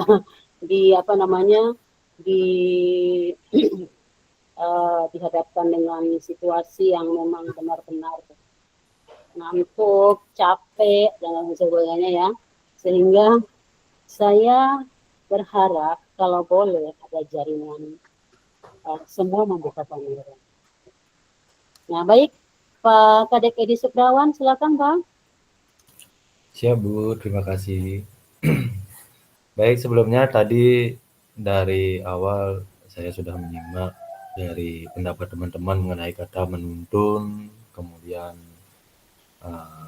mempertimbangkan kodrat alam dan kodrat zaman, kemudian ada pendidikan yang menghamba pada anak. Pada kesempatan ini yang tidak akan menyampaikan itu lagi karena saya rasa pendapat teman-teman ini sudah sangat bagus menurut saya. Cuma yang saya tanyakan di dalam proses perkembangan pendidikan kita sekarang, kita diharapkan untuk istilah nomor 4 itu pendidikan berhamba pada anak. Kemudian setelah saya pikirkan dengan kata-kata menuntun itu, kadang-kadang kalau menurut saya, kalau kita belum tahu potensi atau kemampuan anak itu, kita terkadang belum tepat rasanya kalau kita harus menuntun anak tersebut gitu. Karena antara minat dan bakatnya belum tentu selaras juga menurut saya. Dia memiliki bakat ini tapi dia belum tentu berminat untuk mengembangkan itu. Itu pertanyaan saya. Maka kapan kita tepatnya gunakan atau pakai kata menuntun itu untuk perkembangan peserta didik? Terima kasih. Baik, luar biasa pertanyaan Bapak Ibu ya. Dari pertanyaan ini silakan ada yang mau menjawab atau menanggapi. Baik Pak Putu, tidak apa-apa Pak Putu, silakan. Yang penting Bapak bisa menyimak, kesehatannya kurang apa namanya, kurang bagus ya Pak Putu ini ya. Tidak apa-apa, yang penting Bapak hadir, Bapak menyimak, karena nanti sebentar saya akan mengisi daftar hadirnya saat ini juga setelah Bapak Ibu list dari grup Zoom itu. Nah, pertanyaannya adalah apa nih tepatnya kita kita memaknai atau kita menuntun siswa, begitu ya Pak? Silakan ada yang mau menjawab. Tadi yang lebih duluan kalau tidak salah Kadek Siapnya dulu. Silakan Pak. Baik, terima kasih Ibu. Izin menjawab pertanyaan dari Bapak Kadek yang tadi, saat kapan kita memaknai atau melaksanakan kata menuntun pada peserta didik. Izin berbagi pengalaman sedikit teman-teman. Nanti kalau mungkin salah mungkin bisa dikoreksi sedikit. Kalau saya sendiri di sekolah lama di SMA Taruna Mandara itu, kalau saya menuntun, bagi saya menuntun itu kan mengarahkan. Nah, di mengarahkan ini kita sudah tahu tentang minat dan bakat, benar yang disampaikan oleh Pak. Jadi bahwa kadang-kadang ada anak yang berminat, ada yang berbakat tapi dia tidak berminat untuk melakukan itu. Terus saat kapan kita melakukan penuntunan atau pengarahan? Pertama, kalau saya di sekolah sebelumnya, ini saya lakukan adalah ketika saya masuk kelas, karena saya mengajar ekonomi, biasanya yang saya lakukan itu adalah saya mengecek dulu tentang kemampuan anak-anak di matematika. Kenapa saya sering ngecek di matematika? Karena menurut saya ekonomi itu selaras dengan atau selinier dengan matematika, karena di dalamnya ada hitung-hitungan di permintaan penawaran, di pajak, dan di akuntansi. Ketika saya sudah menemukan, biasanya kalau anak-anak itu cepat menjawab di matematika, entah saya kasih perkalian, pengurangan, desimal, dan lain sebagainya, yang menurut saya relevansi dengan ekonomi, dia sudah cepat menangkap, maka saya akan melihat di sana, oh anak ini bibirnya bagus, anak ini punya potensi di sini. Setelah saya melihat mereka punya bakat, setelah itu saya lihat lagi, berikan pertanyaan tentang ekonomi.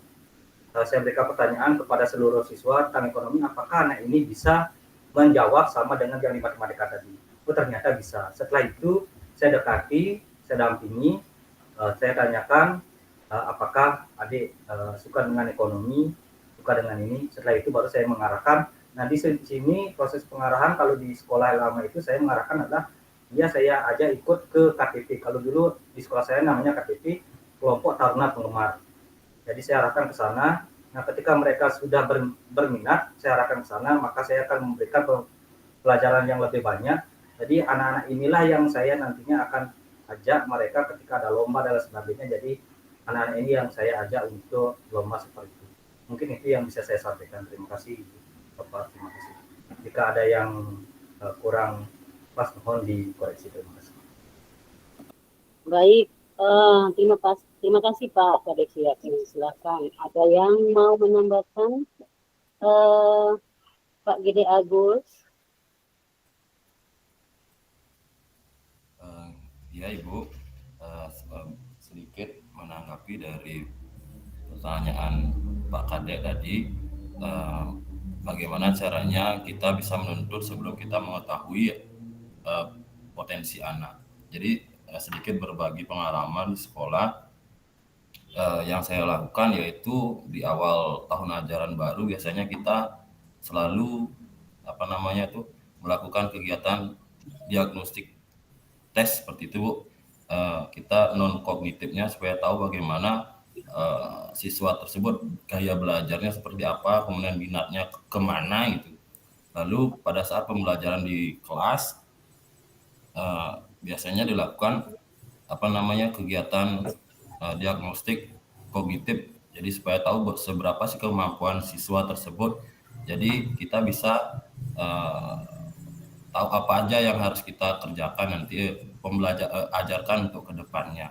Misalnya kalau dia di gaya belajarnya visual, auditori dan sebagainya, kita bisa memfasilitasi anak tersebut supaya belajar sesuai dengan gaya belajarnya mereka. Kemudian kalau mereka berminatnya di misalnya di olahraga, kita buatkan ekstra atau memfasilitasi ekstra yang mereka minati atau bakat yang mereka miliki. Misalnya yang jarang di sekolah saya, karena sekolah di pedesaan, jadi mayoritas lebih suka bermain sepak bola, itu kita buatkan ekstra sepak bola seperti itu, Ibu.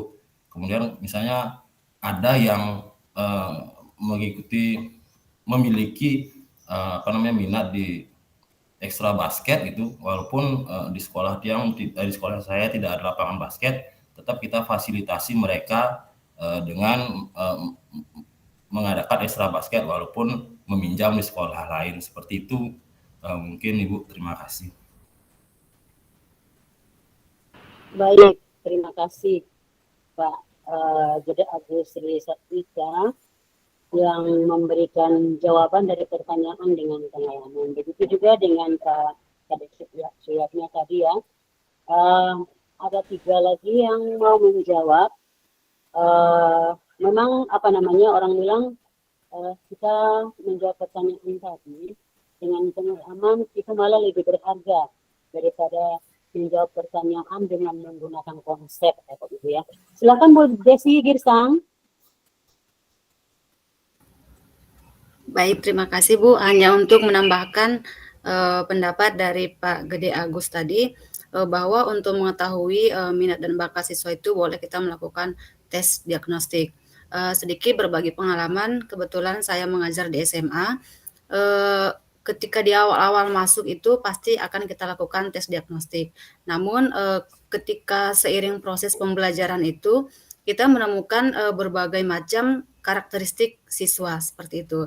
Jadi dengan banyaknya karakteristik siswa itu, kita bisa menyesuaikan dengan metode pembelajaran yang akan kita berikan dan juga penugasan.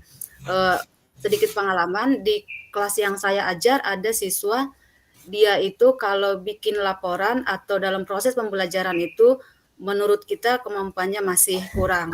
Tetapi ketika kita memberikan pembelajaran dalam bentuk video atau memberikan penugasan dalam bentuk video, dia paling bagus gitu. Bahkan di sekolah dia pernah mengikuti lomba bikin video, mereka dapat juara seperti itu.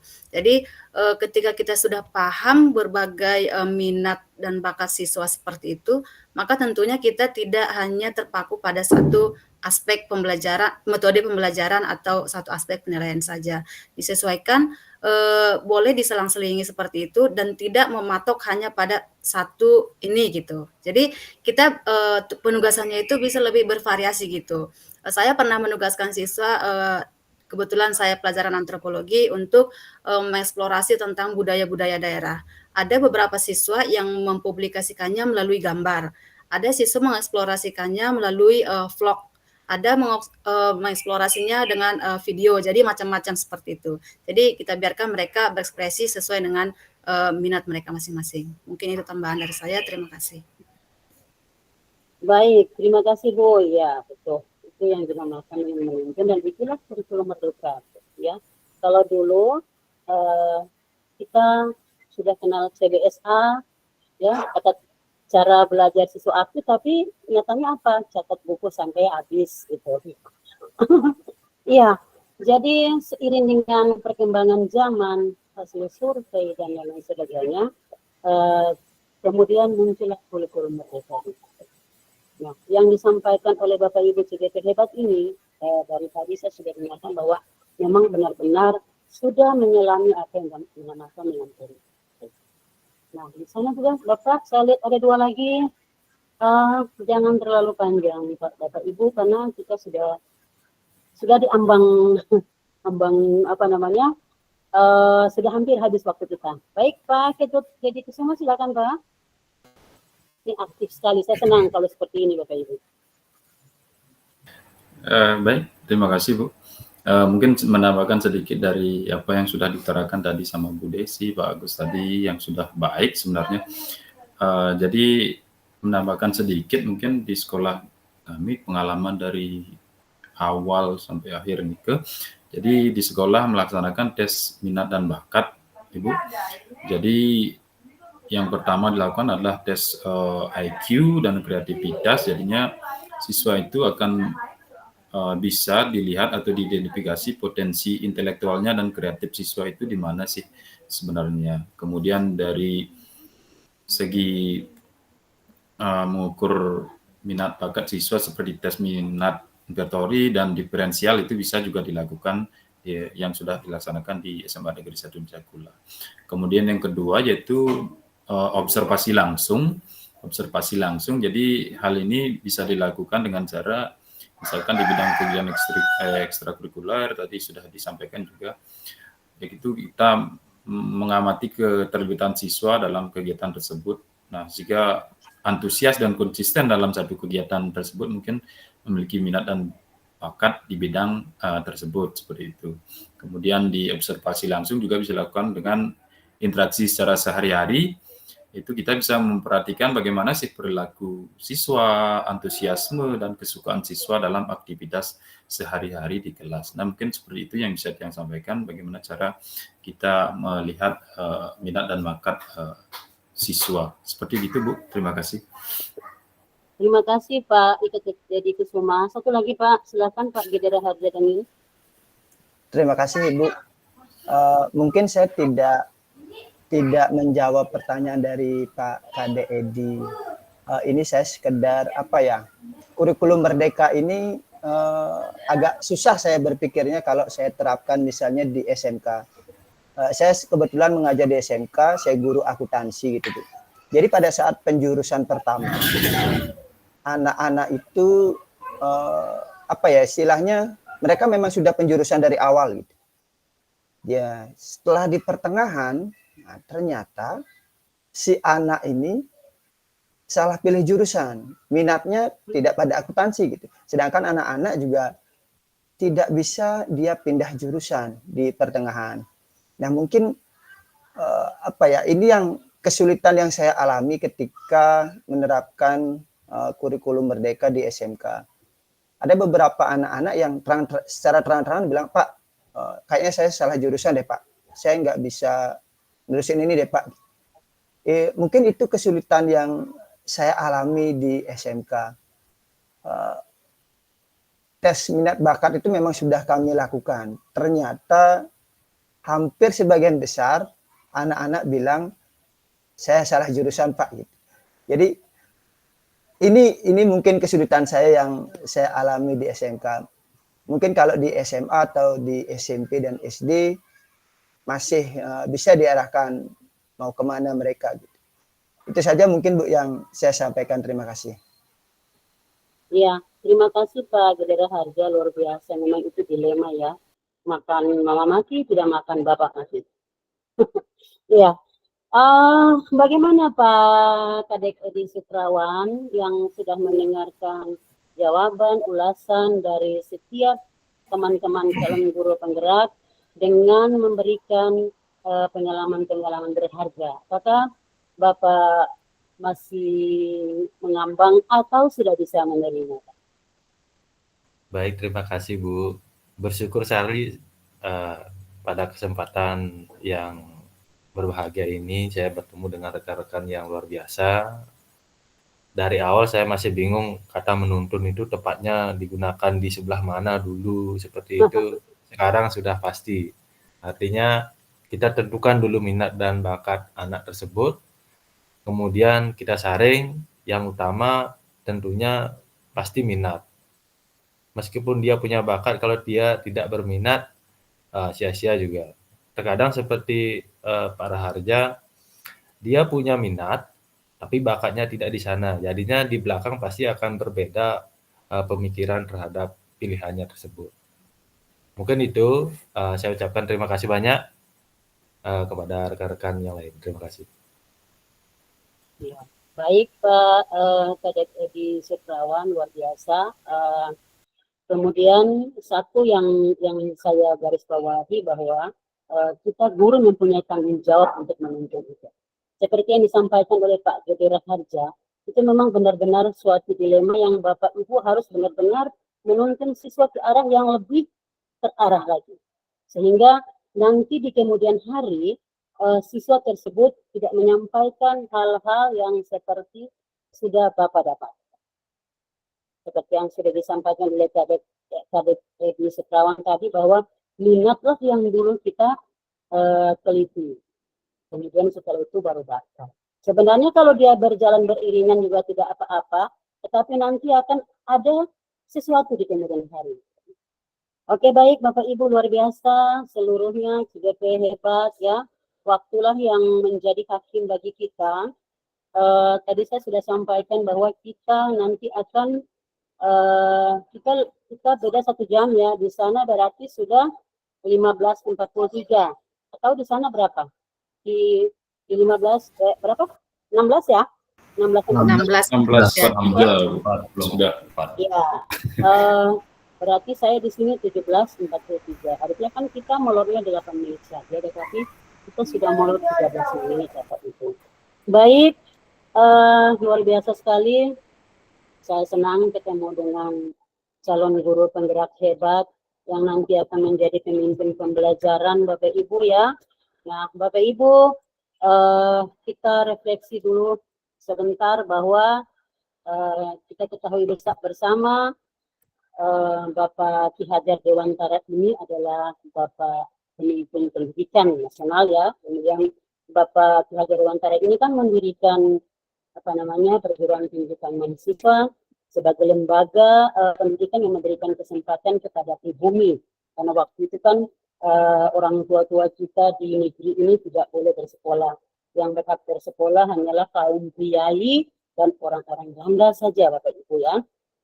Sehingga Bapak pendidikan ini mau mendirikan sebuah taman siswa yang memang saat itu karena zaman itu adalah zamannya penjajahan, maka dia tidak segan-segan walaupun itu beresiko Bapak Ibu. Nah Bapak Ibu, saya ingin sampaikan tadi bahwa kalau saat ini Bapak Ibu memulai alur dengan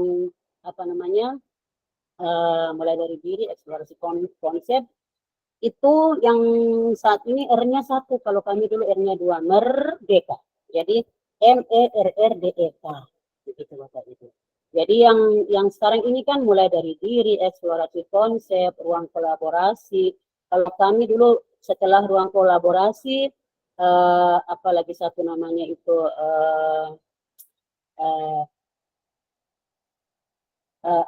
saya lupa nih, karena sudah 4 tahun, 5 tahun nih, masuk 5 tahun saat ini. Jadi R-nya 2 Bapak Ibu ya.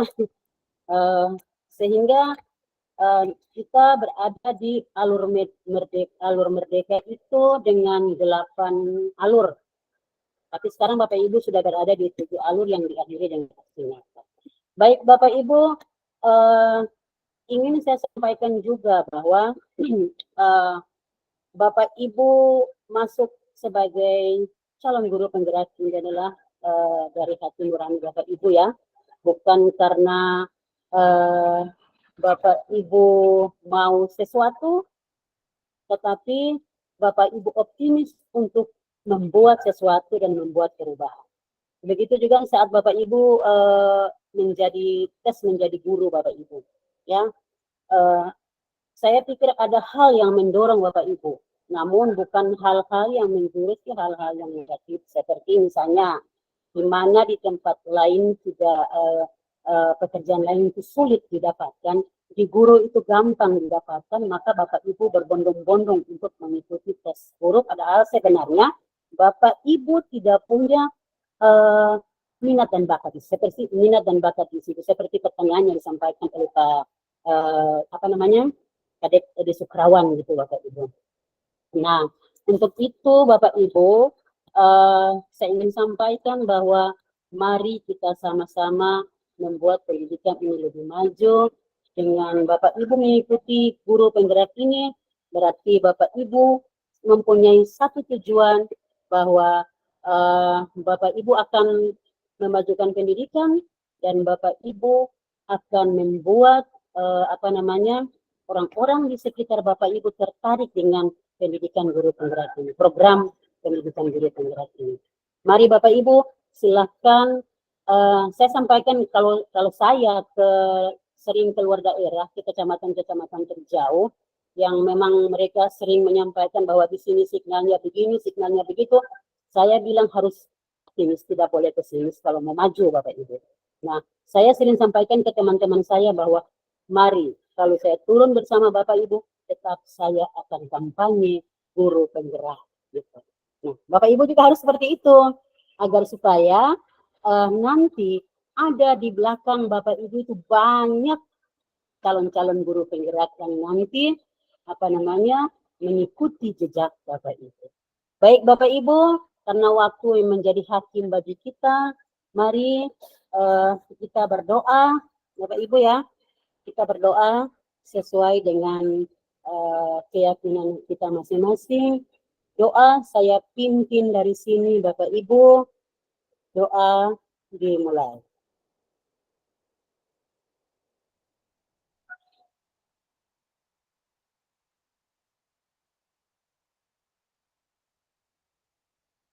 Doa selesai.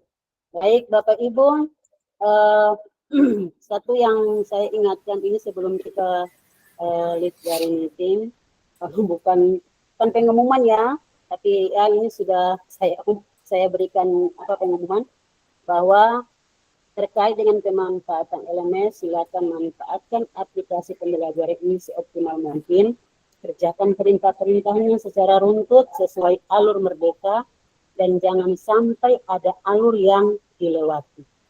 Ketika Bapak Ibu tidak masuk dalam satu alur, berarti Bapak Ibu tidak mengikuti pembelajaran dalam alur tersebut. Sedapat mungkin, kumpulkan tugas-tugas Bapak Ibu tepat waktu, sesuai perintah, dan tentunya lebih cepat itu lebih bagus daripada dikejar waktu. Bapak Ibu ya, karena sesuatu yang kita tunda-tunda itu akan menjadi lupa dan menjadi akan jenuh dan membosankan, sudahlah begitu. Ya Bapak Ibu ya, jangan seperti itu. Kemudian jangan lupa selalu mengontrol rubrik penilaian agar tugas yang dikumpulkan mendapat nilai yang maksimal. Selamat berjuang para calon pemimpin pendidikan, pemimpin pembelajaran. Anda semua memang layak untuk mendapatkan acungan jempol, Bapak Ibu. Baik, terima kasih Bapak Ibu sudah bersama saya dalam 1,5 jam, Ibu ya. Saya berharap kita semua selalu diberikan kesehatan oleh Tuhan yang Maha Kuasa, sehingga nanti kita akan bertemu lagi pada ruang kolaborasi. Selalu pantau jadwal Bapak Ibu, ingat due-date-nya, jangan sampai terlewatkan Bapak Ibu ya, sehingga tidak nilai Bapak Ibu. Walaupun nilai yang kami berikan itu dia bagus, tetapi kalau sudah melewati due-date berarti nilainya jatuh. Karena sistem sudah membaca, Bapak Ibu terlambat mengumpulkan tugas-tugas Bapak Ibu. Terima kasih untuk semuanya. Terima kasih. Saya sampaikan, saya selalu optimis, semangat ya. Berjuang terus demi pendidikan ke depan. Luar biasa Bapak Ibu sudah hebat. Assalamualaikum warahmatullahi wabarakatuh. Om Swastiastu. Mohon maaf Ibu, minta foto bersama. Iya, nanti kita akan foto bersama. salam kebajikan, dan salam sehat, salam bahagia, salam sejahtera selalu. Baik Bapak Ibu, sebelum live kita foto bersama dulu. Kameranya dibuka ya Bapak Ibu ya.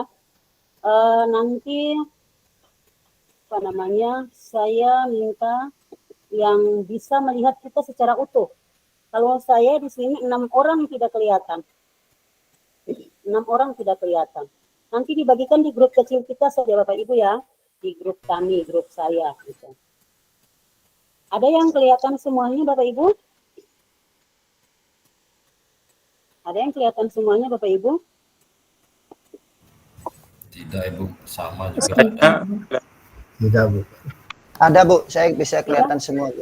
Oh, Pak Gede. Oh, sebentar Pak, sebentar Pak. Ada sedikit.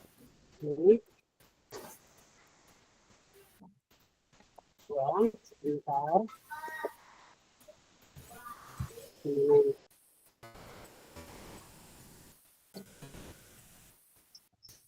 Ya, saya ambil. Sudah Bu.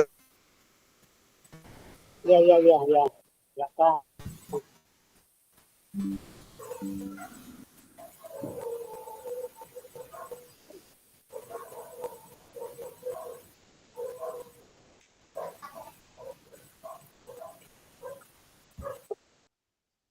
Ya, sudah Bu. Sebentar saya kirim Bu. Ya, salam perubahan. Ya, salam perubahan. Salam perubahan.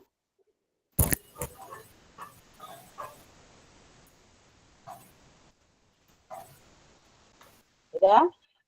Ya Bu, sudah Bu. Apa lagi? Salam literasi. Nanti dulu Bu, sabar Bu. Salam literasi. Senyum. Dari saya sudah kelihatan. Oke. Sudah Bu, sudah. Terima kasih untuk semuanya. Baik. Saya live. Ya, sampai ketemu lagi. Bapak Ibu ya, kolaborasi. Terima kasih Bu. Ibu. Terima kasih Bu. Terima kasih Bu.